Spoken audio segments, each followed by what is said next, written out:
Company of Heroes 2 is the sequel to the highest rated RTS of all time. It takes place on the Eastern Front, which is one of the most vicious and epic battles that human history has ever been exposed to.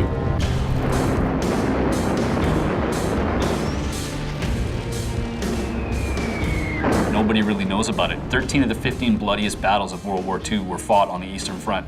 The losses are in the millions. The scale of it is something that you haven't seen before. The story is something you haven't seen before.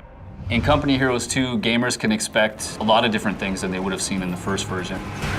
The Essence Engine 3.0 is a great engine. One of the things that we wanted to up was the feeling of connecting you to the world. The new line of sight system we're calling True Sight in Company of Heroes 2 introduces something that we don't think has ever been done quite this way before for RTS.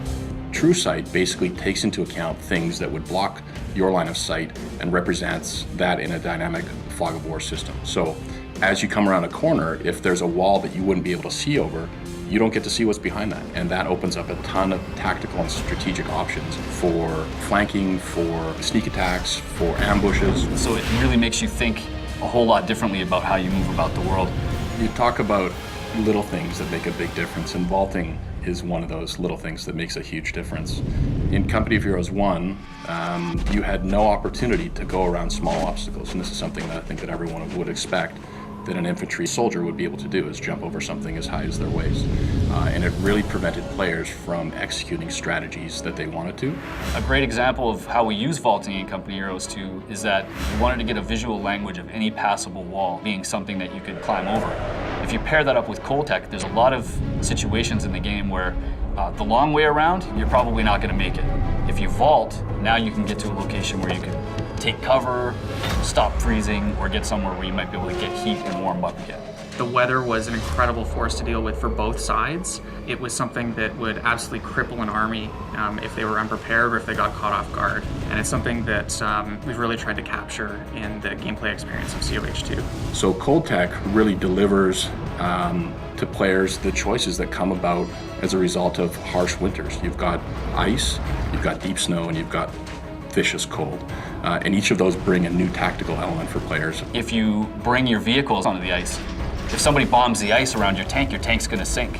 And it looks great. Like the ice cracks around it, you hear it crumble, the tank falls in. If there's any units that are standing nearby, they fall in the water and they try to swim for their lives, but they're doomed, it's too cold.